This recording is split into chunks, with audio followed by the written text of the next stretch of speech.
மக்களே, நேத்து வந்து பிக் பாஸ் ஃபைனல் நடந்து முடிஞ்சிருக்கு. ஸோ, முத்துக்குமரன் கப்பு வாங்கியிருக்காரு. ஸோ, எந்த சீசன்லுமே நடக்காதது இந்த சீசன்ல ஒண்ணு நடந்திருக்கு.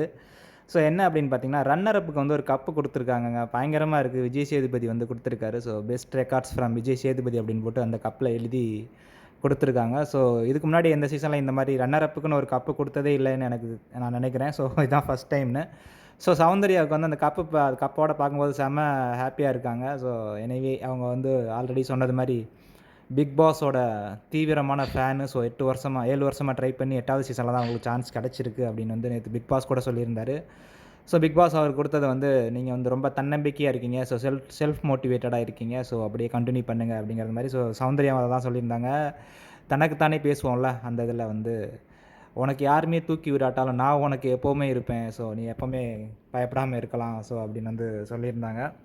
ஸோ என்ன ஃபைனல் ஸ்டேஜில் கூட பார்த்துருந்தீங்கன்னா, ஒரு எந்த ஹேட்ரட் இல்லாமல், ஸோ முத்துக்குமரனுக்கு கப்பு போனதுக்கு அப்புறமும் கூட, ஸோ எனக்கு ஒருவேளை என் கையை தூக்கிடுவீங்களோ அப்படின்னு நான் கூட பயந்துட்டேன் சார். முத்துக்குமரனுக்கு போனது வந்து எனக்கு ரொம்ப happy.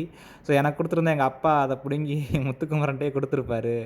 So he deserved it, I am happy for him அப்படின்னு ஒரு அழகான ஒரு வார்த்தைகள்லாம் சொல்லியிருந்தாங்க சௌந்தர்யா. ஸோ எனிவே எவ்வளோதான் பிஆர் அப்படி இப்படின்னு எல்லாரும் சொல்லியிருந்தாலும், ஸோ எல்லாருக்குமே மோஸ்ட்லி பிஆர்லாம் இருந்திருக்கு.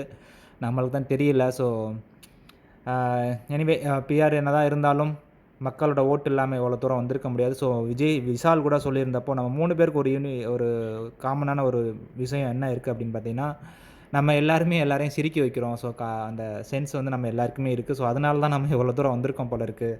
ஸோ அதை மட்டும் எப்போவுமே விட்டுறாதீங்க அப்படின்னு வந்து விஷால் சொன்னாப்புல ஆஃப்டர் அந்த அந்த பையன் எவிக்ஷன் ஆனதுக்கப்புறம். ஸோ உண்மையிலே சௌந்தர்யாவை பார்த்து அந்த அந்த ரியாக்ஷன்ஸ்லாம் பார்த்துட்டு நிறையா பேர் பிடிச்சி போய் தான் அவங்களுக்கு ஓட்டு போட்டிருக்காங்க. ஸோ பார்க்கலாம் அடுத்த சீசனில் யார் வராங்க அப்படின்னு. Anyway happy for Soundarya and all of them. Thank you.